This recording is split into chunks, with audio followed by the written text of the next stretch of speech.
This is Optimal Health Daily, episode 1657. How heavy a weight should you use? By Mark Fisher of MarkFisherFitness.com. And I'm your host and narrator, Dr. Neil. Hey there, happy middle of the week Wednesday, and welcome back to Optimal Health Daily, where I read some of the best health and fitness blogs to you, and always with a bit of my commentary at the end. Now, today's Wednesday, and like I do every Wednesday, I want to share a little bit of inspiration with you. Now, today's inspirational quote is actually really short. If you tune out for a second, you might miss it. Okay, so are you really ready to hear it? Okay, so here we go. Quote, "Start by starting." Meryl Streep. See, I told you it was going to go by quickly. All right, now that we're in the right frame of mind, let's get right to today's article and start optimizing your life. How heavy a weight should you use? By Mark Fisher of MarkFisherFitness.com. In today's installment of Answering Ninja Questions, we have a classic. This is an awesome question with absolutely no answer in a vacuum, as it depends on your training experience and goals. Assuming your lifting technique stays solid, the easiest way to discuss weight is in terms of how many reps you can lift before your technique fails.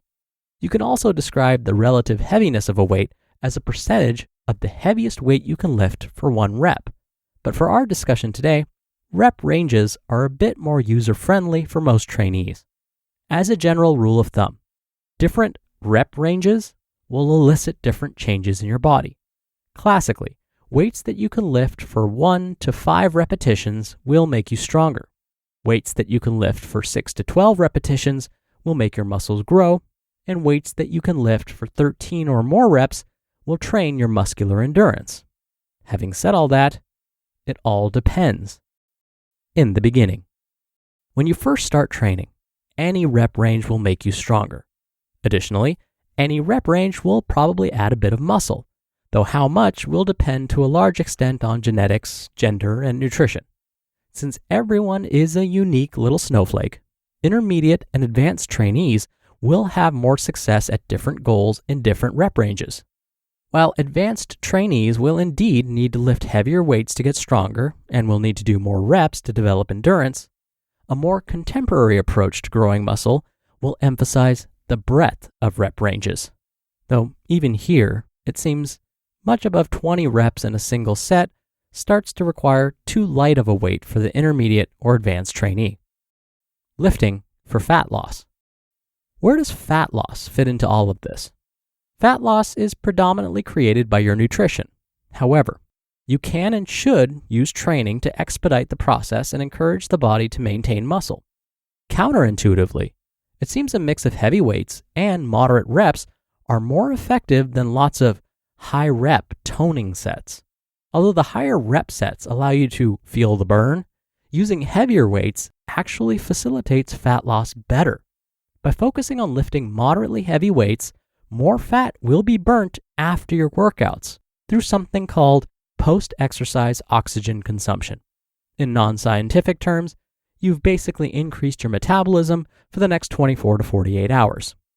For the purposes of fat loss, once your nutrition is locked in, your best bet is to follow 2 strategies. First, make sure you're lifting a low volume of heavy weights, 1 to 5 reps, to maintain your strength levels. You will generally want to do this at the beginning of your workouts while fresh. This is always a good idea, but particularly key when working at a calorie deficit. After you've hit a few heavy sets on 1 to 2 lifts, you can move on to a more moderate rep range, like 6 to 12 reps. Unlike your heavy sets, which will warrant sufficient rest to really recover between sets, like 2 to 3 minutes of rest, you can move a little bit more quickly on your moderate weight sets. This is also a great place to employ alternating sets. In other words, instead of doing dumbbell bench press, 8 to 12 reps, rest 60 to 90 seconds. Repeat dumbbell bench press, 8 to 12 reps, rest 60 to 90 seconds. And again, dumbbell bench press, 8 to 12 reps, and so on. A more time-efficient and fat loss-friendly approach would be the following. Dumbbell bench press, 8 to 12 reps, rest 30 to 60 seconds, then perform bent over barbell rows for 8 to 12 reps, rest for 30 to 60 seconds, then go back to dumbbell bench press for 8 to 12 reps, rest for 30 to 60 seconds, then go back to the bent over barbell row for another 8 to 12 reps, and so on. This allows the muscles to rest a bit longer between sets of the same exercise, but forces you to keep your heart rate elevated and challenges your system to stay active and do more total work in less time. The way you set up your workouts will depend on the overall scope of your program. For instance, if you're doing 2 to 3 days of metabolic resistance training, you're essentially doing a cardio with weights workout, focusing on some variation of the protocol just described. Think basically CrossFit style workouts. If that's the case, your weights with weights days may be lower volume and focused mostly on lifting heavy weights. For people with less time, you can combine them into one workout by following the outline suggested. Start with heavy weights and sufficient rest first, then move on to moderate weights with incomplete rest afterwards. If you're trying to lose weight with only a few workouts per week, you may consider adding a finisher to your workouts at the end of your workouts.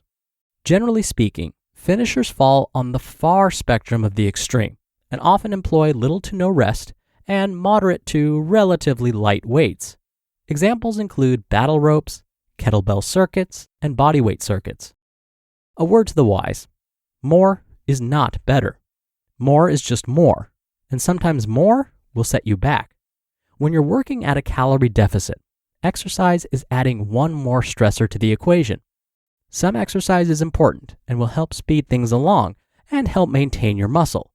Too much exercise, and you will freak your body out. You just listened to the post titled, "How Heavy a Weight Should You Use?" by Mark Fisher of MarkFisherFitness.com. Right now, hiring is challenging. It's time for a hiring partner that can help you rise to the challenge. That's Indeed. Indeed partners with you on every step of the hiring process. Find great talent through time-saving tools like Indeed Instant Match, assessments, and virtual interviews. Instead of spending hours on multiple job sites hoping to find candidates with the right skills, you need one powerful hiring partner that can help you do it all. And Indeed is the only job site where you're guaranteed to find quality applications that meet your must-have requirements, or else you don't pay. I love that Indeed makes hiring easy.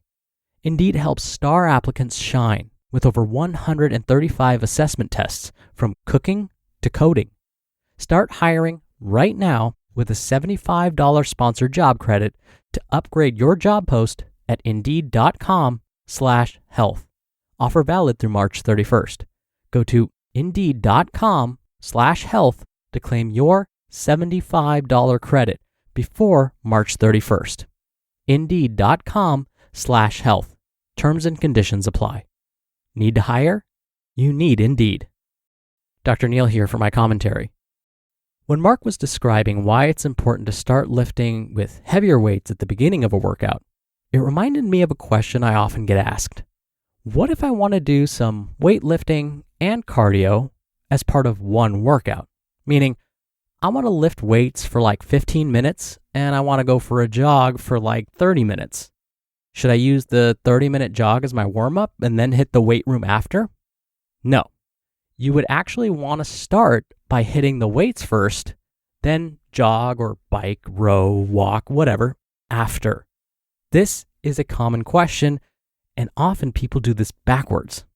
Now first, I only recommend people combine weights and this type of cardio when they're a little bit more advanced. I don't recommend people do both workouts when they're just beginners. But when I would go to the gym, I would always see folks running on the treadmill for long periods of time, then move on to the weight room. This was backwards. Instead, start with a light warm-up on the treadmill, bike, elliptical, whatever you prefer. Then head into the weight room. Once you're done in the weight room, then go for your longer jog, bike, walk, row, elliptical, whatever. Here's a little secret about why performing exercises in this order might be so helpful. You might actually help the body burn more fat this way. All right, That'll do it for today. I hope you have a great rest of your Wednesday, and I'll see you back here for tomorrow's show where your optimal life awaits.